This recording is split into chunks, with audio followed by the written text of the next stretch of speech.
we're going to do something a little different.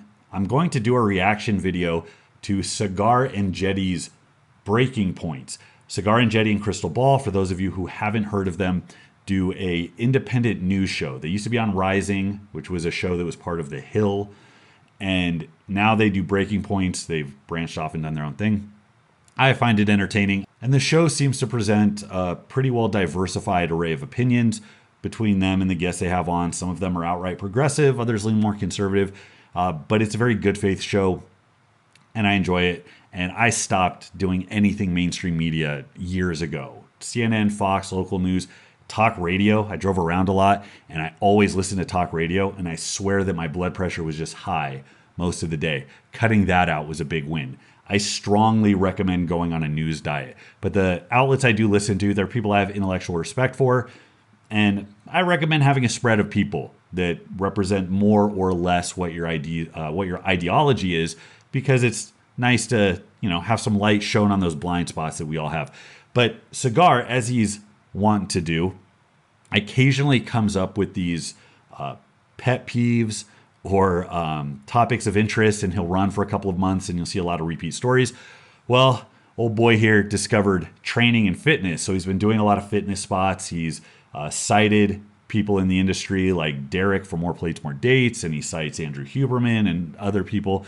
So that's really interesting. Now it's through the lens of politicization, how the media portrays it, and how it's involved in this culture war. So that's kind of an interesting lean. But I'm going to react to this. It's an 8-minute long Breaking Point video, and I'll interrupt as the video goes on. But I'm going to react to his piece commenting on Tucker Carlson, because Tucker Carlson has this special coming up, documentary, if you can call it that. It's kind of hilarious, but it's basically exaggerating the effects of testosterone loss over the years, and he calls it, what, the war on men? No, the end of men. So it's very apocalyptic, right, in that kind of mainstream media kind of way, the way that they immediately take something that has some truth to it and then shove it all the way to one of either pole and expect you to take it seriously. But it's an interesting piece nonetheless. And of course, because if it comes out of one side's mouth, the other side is going to come in and just throw a fit and talk about how loony it is, and they're going to give their own kind of batshit crazy perspective on what it means. So let's get into Sagaar Enjiti on the war on testosterone. If you're too online, you're already familiar with what I'm about to describe. But if you're not, buckle up, folks, because it's one of my newfound but incredible pet peeves. The culture warification of basic health. Since myself getting into fitness and nutrition science this year, I have been mystified by just how much health decisions and what you eat and what you do is politicized. It started, of course, and most of you saw, with MSNBC's now infamous op-ed, How Fitness is Far-Right and Fascist. So I pulled up this article. I don't know if this is the one he's talking about, but it's an MSNBC article, Pandemic Fitness Trends Have Gone Extreme. Literally. So it begins, it appears the far right has taken advantage of pandemic at-home fitness trends to expand its decade-plus radicalization of physical mixed martial arts and combat sports spaces. So that's very interesting, just as a tactic that they're doing that, because MMA is very rooted in other cultures. That seems like that would be a hard space to radicalize. I don't doubt that that's a thing. What I'm skeptical of is how prevalent it is and whether or not it is so prevalent that it warrants an MSNBC news story. Physical fitness, they go on to say, has always been central to the far right. In Mein Kampf, Hitler fixated on boxing and jiu-jitsu, believing they could help him create an army of millions whose aggressive spirit and impeccably trained bodies, combined with fanatical love of the fatherland, would do more for the German nation than any quote-unquote mediocre tactical weapons training. This is a really interesting point. I feel like you can do that with anything.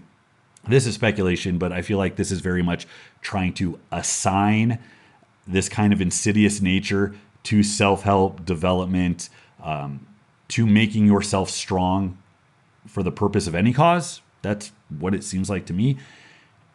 Of course, there are people on the left and the right that engage in very serious physical training and self-development. So this doesn't tell me so much about the left as a whole, as much as it tells me about the author and what kind of stereotypical role they fit into. This is probably somebody who doesn't value physical fitness. And you can have that stereotype, right, of kind of the limp-wristed leftist. Remember that picture of all the guys? They were in the woods in like Oregon. So you can already imagine. It looked like they left their daytime job as 40-year-old baristas to go hike into the woods in Portland or something. And they took a video of themselves, like, I don't know if they were throwing punches or something, like training to fight Nazis. But they were all like 30% body fat, but like 170 pounds. And they all had like glasses and beanies on. Anyways, that's what I think of. Now, what bothers me about this discussion, and this is an interesting question, at what point can you take a small piece that exists as part of a whole and use it to describe the whole? Because if you're in support of a certain perspective, a certain whole, if you're in defense of this greater culture, you might be very, very hesitant to take a main feature and use that to paint everybody. Or if you're trying to disparage that group or whole, you're going to exaggerate and engage in hyperbole. And there's no fixed line. And people do this all the time. They'll accuse you of speaking in generalities and dismissing, all the people that aren't that one thing. And then they'll take their own liberties when they're trying to disparage another group. But we've gone even deeper down the rabbit hole. It went into overdrive over the weekend when a promo for Tucker Carlson's new special on declining testosterone level amongst males went viral. It admittedly is kind of hilarious. Let's watch. One of the biggest stories of our lifetimes is the total collapse in testosterone levels in American men. Yeah, they sped it up. I didn't do that. Completely changing the way people are at the most fundamental level. NIH does not seem interested in this at all. It's not a big deal. We think it is a huge deal. So we want to know what's causing it and what you can do about it. That's the topic of our upcoming documentary called The End of Men. Here's a look at the trailer. I welcome this opportunity to speak to the people of America about a subject which I believe to be most important, and that is the subject of physical fitness.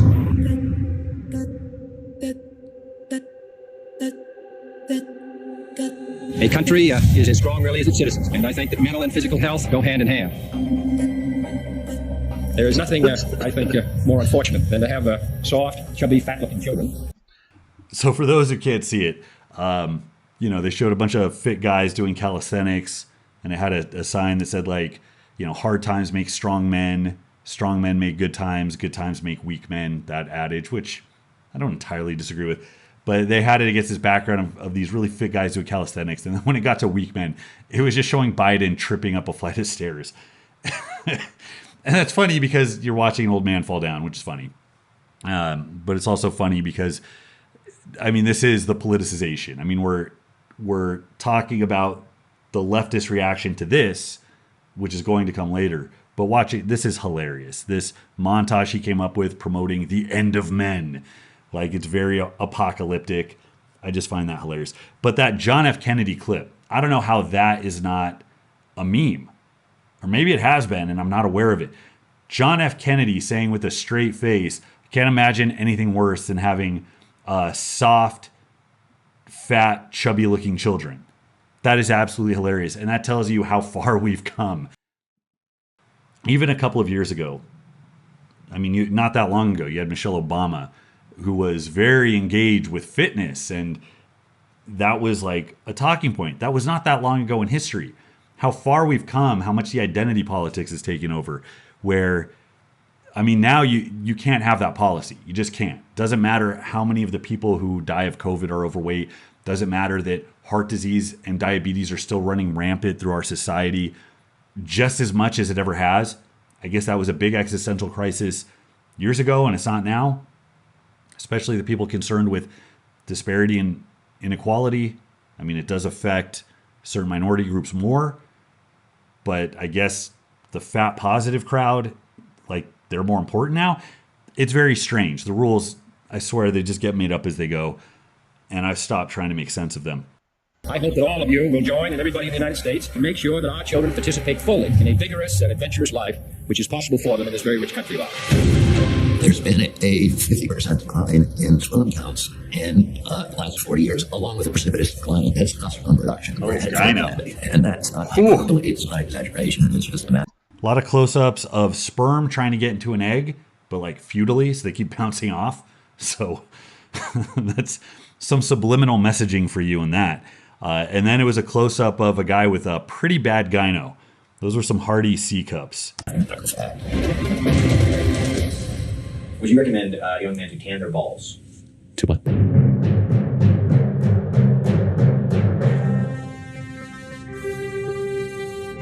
Ball tanning. There we go. As society collapses then, you're in hard times. Well, hard iron sharpens iron, as they say, and those hard times inevitably produce men who are tough, men who are resourceful, men who are strong enough to survive. And then they go on to re-establish order, and so the cycle begins again.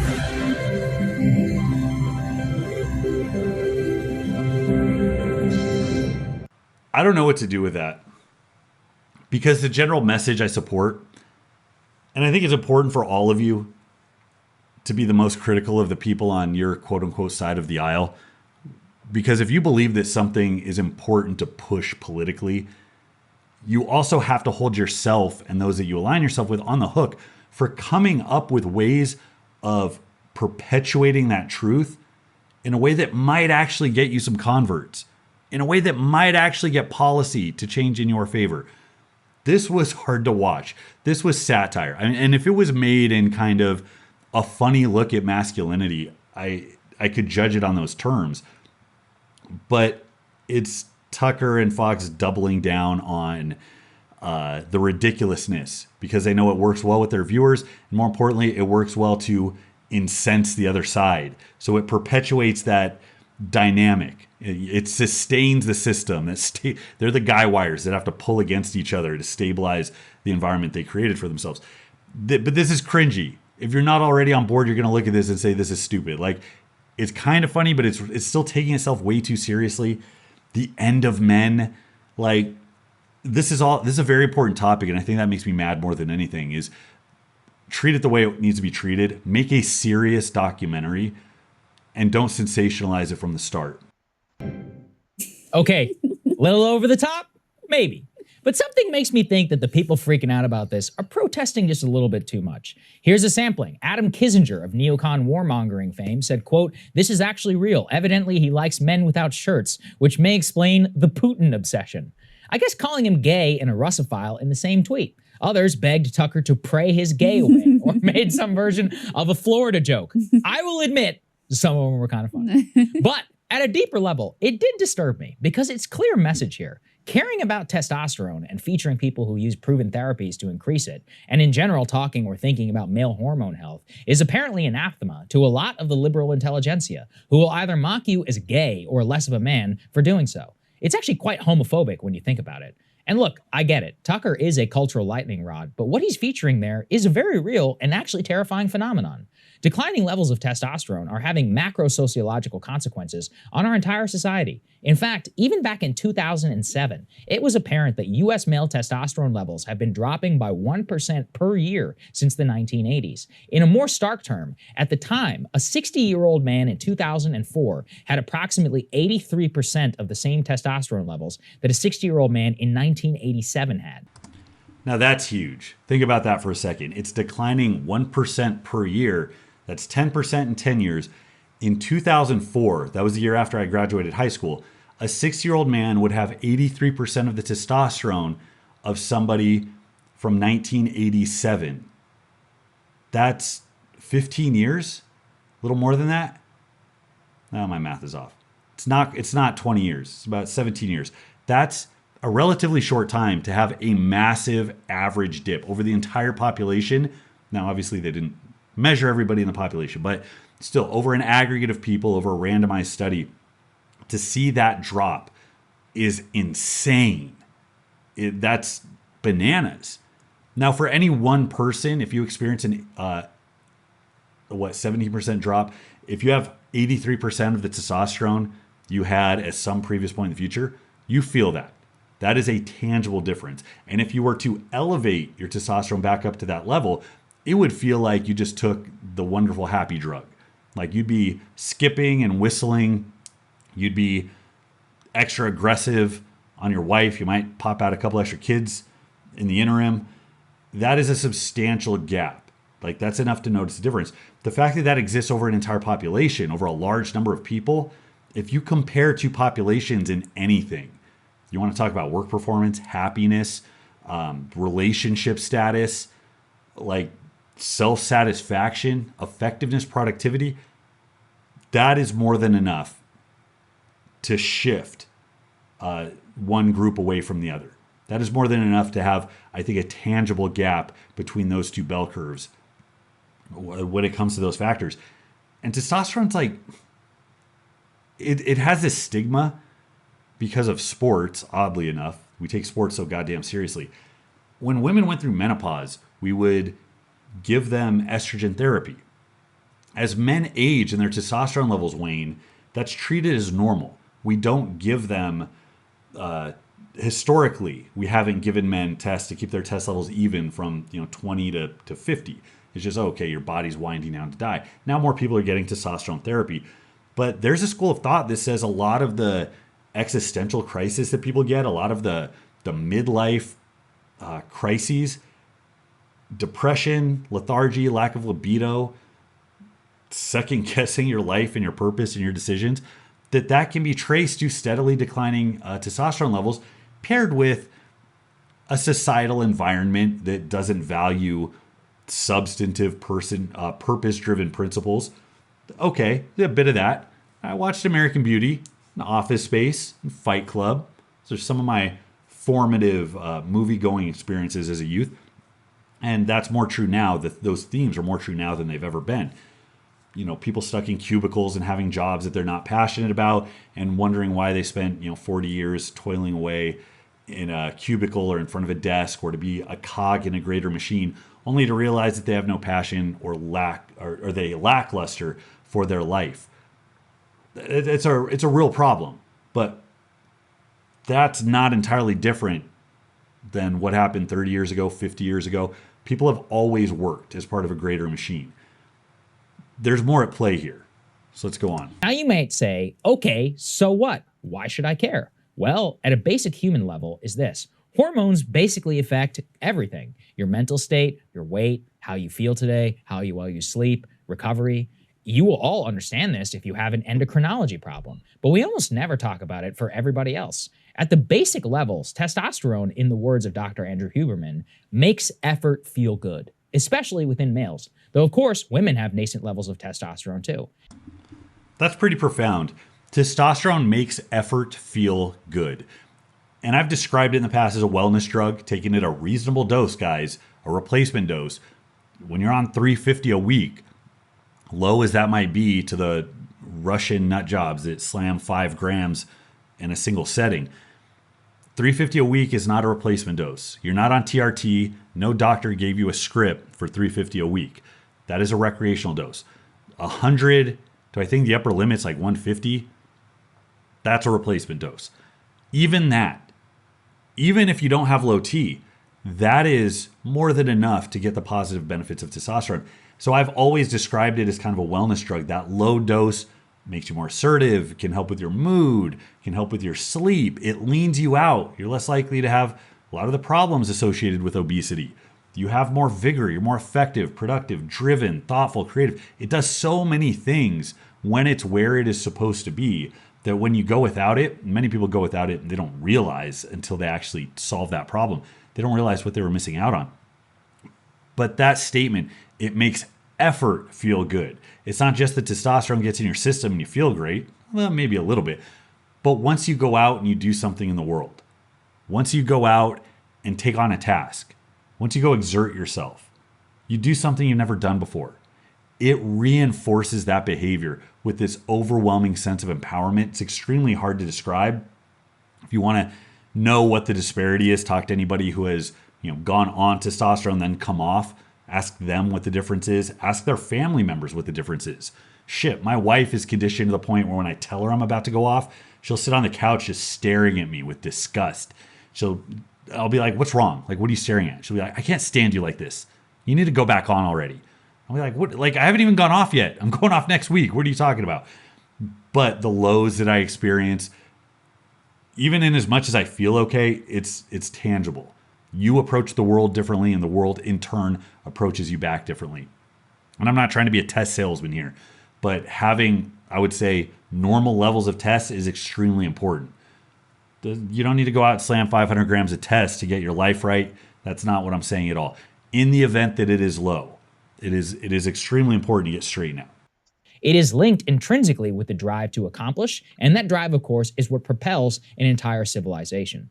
At a health level, low testosterone levels are really dangerous. It makes it harder to build muscle, it leads to more cases of osteoporosis, it's linked to heart attacks, depression, decreased energy levels, and fatigue. When you really think about it, at a society-wide level, it's catastrophic. We're talking here about a vital hormone to nearly 50% of every American. Now, there are a variety of reasons that testosterone is declining.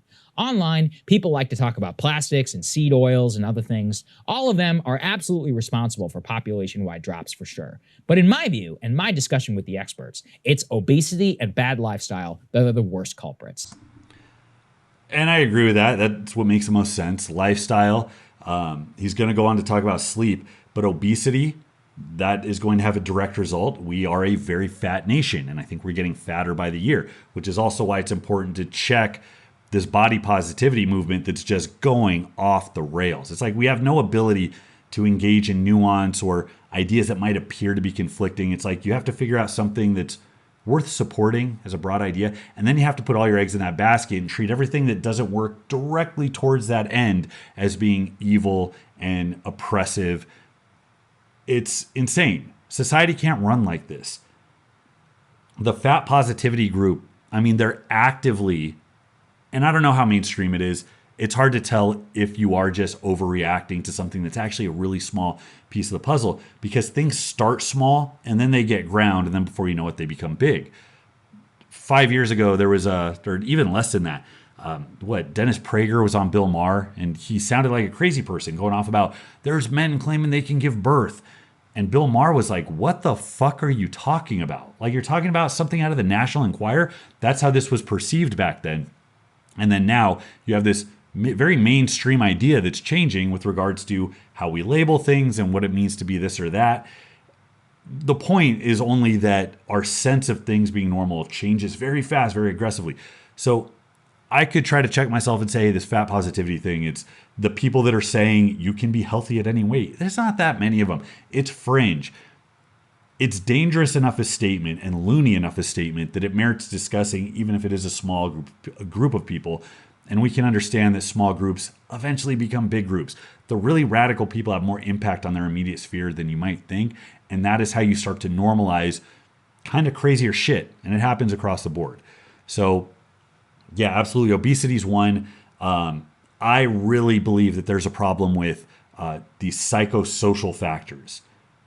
They've done primate studies. As primates rise up the food chain, as they climb up the pecking order, their testosterone levels rise.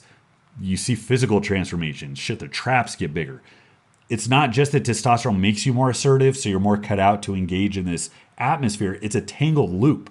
They both influence each other. It's like when they say smile. If you're feeling sad, you'll feel better. If you're feeling unconfident, stand up straight and you'll kind of naturally become more assertive. Your body responds to these cues. So psychosocial factors actually contribute to your testosterone levels. Well, we have a society that has absolutely just infantilized our youth.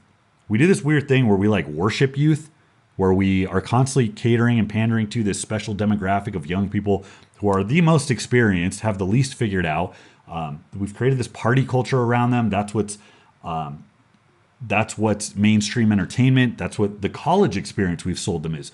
Go 6 figures in debt so you can go get hammered 5 nights a week and build dysfunctional relationships with you and potential sexual partners. It's really fucking backwards. But just like you're not supposed to speak baby speak to a small child because that puts off their ability to learn language, they're supposed to experience adults speaking the native language. When you have these industries that are created around each age group, you have programming for 2-year-olds, not just 2-year-olds watching what the adults are watching. You have programming for 6 to 8-year-olds. You have specialized approaches and products for every person along the way. And I think there is a very real effect of pushing back the developmental process. And I think the infantilization of our youth has left a bunch of people in their teens, in their 20s, even in their 30s, who haven't quite yet established themselves as having a career. They're probably still in debt. They're probably not established in a relationship. They probably have a lot of insecurity. And I think all of these things greatly affect how you see yourself and what your testosterone levels probably are going to be. That makes sense. To what degree that's true or studyable or verifiable, I don't know, but that makes sense to me. The latter two obviously are intrinsically linked. If you are obese, you are far more likely to have low testosterone levels. It means you are more likely not to engage in physical behaviors which stimulate testosterone production. Obviously, obesity is multi-causal, but obesity itself is deeply linked to the current crisis in testosterone. The other problem is sleep and alcohol use. Bad sleep dramatically lowers testosterone, especially in healthy young men. And of course, we live right now in a country where the majority of the youth population is chronically underslept by even the most generous recommended hours of sleep that one should get a night. Combine skyrocketing alcohol use with negatively affects sleep and testosterone, you have a very clear picture of what's going on here. Being fat, sleeping badly, drinking, and using too much weed while not being active is a recipe for disaster. And that's kind of the default lifestyle of our youth. Weed at this point, and I've never been like anti-weed. If we can drink, we should be able to smoke weed. But weed is treated as something that almost doesn't have negative consequences, which is bananas. You have people that are engaging in excess, in rampant drinking, rampant partying, burning the midnight oil, staying up late, just trying to spread themselves thin to do everything they want to do, to have it all right now. And you can't sustain that. And then when you pair that very stressful existence with the psychosocial factors, it makes perfect sense. I mean, you would be surprised if any health markers, not just testosterone, but if any of them were higher. Our existence, it just seems to be spiraling to more and more unhealthy as time goes on. And I think it is extremely rooted in our psychology. I really do. I think we live in a system that selects for the exploitation of certain features of our brain and the way we think about things. It selects for addiction qualities. That's what social media is. It exploits our insecurities. It exploits our tribalistic nature. And the industries that thrive the most are the ones that do that the best. The good news is at least now you know. If you manipulate even one of those factors, it is likely to help you. If you tackle all four and you have, let's say, even a 50 or 25% reduction in some of those behaviors while you move your body more, in just a few months, you will feel like a completely different human being. Take it from me. I don't even recognize the person I was 10 months ago, both mentally and physically. But of course, beyond the most important factors, there are other things you can do, which brings us back to this culture war nonsense. Many men with testosterone in dangerous territory or who are aging opt for outright testosterone replacement therapy. Now, for those who do not fall in that territory, but are still looking for the benefits of a testosterone boost, there are various herbs and supplements that you can take. I take one by Derek from More Plates, More Dates on YouTube channel. You can go check that out for yourself if you are interested. However, one of them, the last featured in the documentary, is red light therapy, which has actually become very popular online. Testicle tanning. I went down this rabbit hole. And this is one of the things that stood out about this video. You know, it shows the guy butt-ass naked, looking at the sky, standing on a mountain with his arms spread out. And he's got this laser thing on his balls. They call it testicle tanning. I remember being sold red light therapy when I went to try cryotherapy. I think I got a free coupon or something. And at the time I was taking ice baths for recovery, which worked fantastic. As far as bro science shit that I don't need to see studies on to know that I derive a benefit from, ice baths are one of them. It's tangible. I feel better. When my joints were flaring up, when I was trying to hold myself together in a really rough prep, when my knees and hip and back were constantly inflamed, ice baths throughout the week made the work more manageable. And when I would get out of them, because I do them at night after I train, I had about a half hour before I was just knocked out. And the sleep, I don't know if that's related to a growth hormone spike or what, but the sleep was just insane, deep and restorative and immediate. And my wife will tell you, I just could not stay up. I do a 20-minute ice bath, get up, rinse off, sit on the couch, and I'm just out for the night. I tried cryotherapy, not even remotely close. for the price and the inconvenience. It's like, why? But I remember being sold on the red light therapy. They put you in one of those saunas and it's got a little red light and you just sit under it.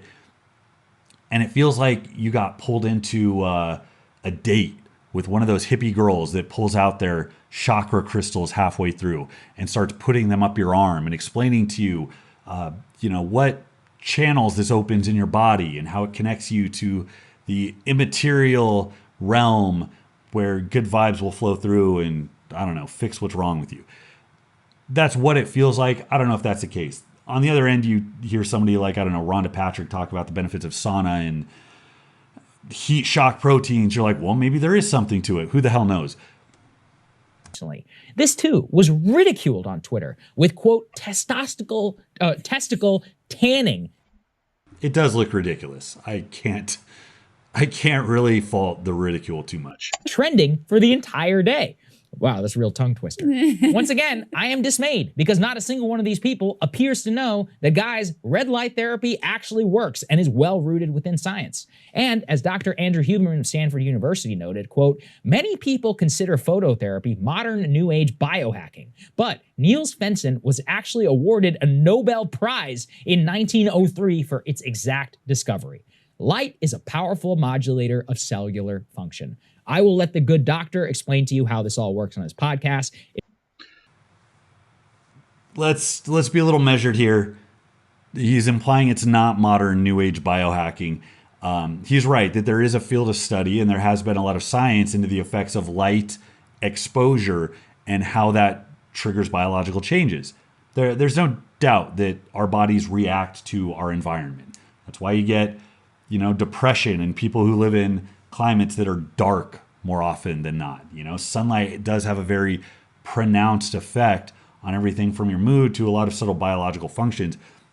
But there's quite a leap from saying that light has a substantial effect on the way your cells operate and saying that putting a red light on your balls is going to make your T production go up.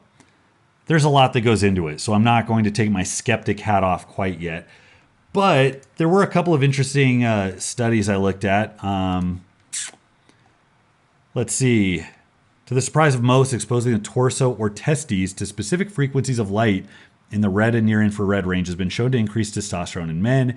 In fact, studies related to the effect of light on the testes actually go back to the 1930s. In an initial study in 1939, it was found that men's testosterone levels went up by 120%. This is a study from 1939. And it references, it's funny because it references a lot of animal studies that were done. And animals are very tightly connected to their environment. It dictates, when they're triggered to migrate, when they're triggered to mate. All of these hormonal functions are very tied into their immediate environment. So it stands to reason, we're mammals, we live on planet Earth. Why wouldn't that be the case for us? It stands to reason that it in fact would be. There's another one that showed exposure to bright light increases testosterone levels and leads to greater sexual satisfaction in men with low sexual desire. Before treatment, both groups averaged a sexual satisfaction score of around 2 out of 10. But after treatment, the group exposed to the bright light was scoring scores around 6.3, a more than threefold increase on the scale we used. The control was only 2.7. Researchers also found that testosterone levels increased in men who had been given active light treatment. The average test levels in the control group showed no significant change over the course of the treatment. It was around 2.3 nanograms per milliliter.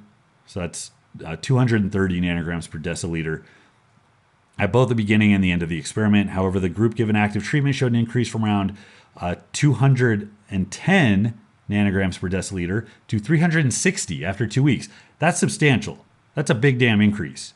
Again, how big this study is, how thoroughly it was done, who the hell knows? But that seems to be compelling.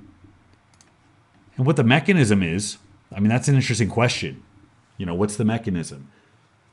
Is there something about just being outside in nature and being in the environment where your body is triggered to be up and alert? Is it a roundabout way of kind of doing what the social pecking order thing would do? Who knows? It's very interesting, but again, not quite to the level that putting a red light on your balls is going to make your test go up. Especially the way they did it. The guy on the mountaintop, it looked like he was at a men's retreat. Like you could just see Elliot Hulse behind him in the MAGA hat. Like, you know, reciting his affirmations while tanning his balls. Far too complicated for me to try and summarize. But I can tell you, personally, I just got a red light panel, which has a myriad of benefits, including, yes, for increasing your testosterone. Low testosterone levels are nothing to laugh about. When you consider it in the context of declining sperm count, it is downright terrifying what the consequences may be. The current war to accept fatness, minimize the health effects of obesity, minimize the real costs of drug and alcohol use, and then mock discussion of testosterone, it's a war on biology and on well-being itself. Do not let the culture war have this one. Please just take care of yourselves. You should care about your hormone health so that you can live longer and spend more quality time with your spouse or your kids or your friends. And do not let people mock people for caring about it. And I agree with all of that. And I mean, I fault Tucker as far as I can fault anybody else for politicizing this, because they did put their dumbass spin on it and take something that could have been a very well done discussion about a real problem, and they made it fucking cartoony, and they did it for the sake of appealing to their audience and specifically for putting off those who are not their audience. So the cycle continues. So what did we learn from all this? Testosterone is important. There's a lot of factors that lead to the decline of testosterone, ranging from obesity to lifestyle, and in my opinion, psychosocial factors as far as how you see yourself and what your purpose is and how you engage with other people in the community. And we also know that wherever the left and right can take anything pertaining to human happiness and twist it to their own ends, they absolutely will. So I thought this was worth getting into. I thought Sagaar did a really good job covering it, and I look forward to more pieces like this. I am going to look a little bit more into this red light therapy. I wonder if this appeals to the Lifetime Natty Cruise. He mentioned Derek from More Plates, More Dates, his supplements, and I went down a little rabbit hole with that where it was either being criticized and people immediately jump onto like, well, he's taking gear. Why is he selling natural test boosters? Is that hypocritical? And this is also a guy that, you know, maybe has called natural test boosters bullshit in the past. Like now he's selling the same thing along the lines of like, well, if you are going to take something, take this. I don't know. Natural test boosters, that's a whole different can of worms. There's a bit of contention around whether or not they're effective or whether or not they're worth the money to print the labels that are slapped on the bottles. But the red light therapy is interesting. Who knows? I might be a convert. You might find me at a Planet Fitness when they bring in their ball tanning booths. You know, I can get the water massage, eat a piece of pizza, and get my balls tanned. That's the way things are going. So that's all I got for today. Let me know what you think of these types of topics. Occasionally I branch out and I talk about things that are a little less directly related to training and programming. These are things that interest me, but also I recognize that most of you aren't here to hear my hot takes on politics. So I try to keep it measured and insightful and at least tangentially related to training. Leave comments in the comment box. You can check out Patreon if you want to ask more direct questions, if you want more access to me. I pull a lot of questions and content out from there. Check out the Base Strength page on Facebook. It's absolutely free. Closing in on 1,000 subs there. So that's kind of cool. Really, really good productive community is built there. Thanks so much for stopping by, guys. Again, let me know what you think. Until next time, this is Bromley. I'll see you.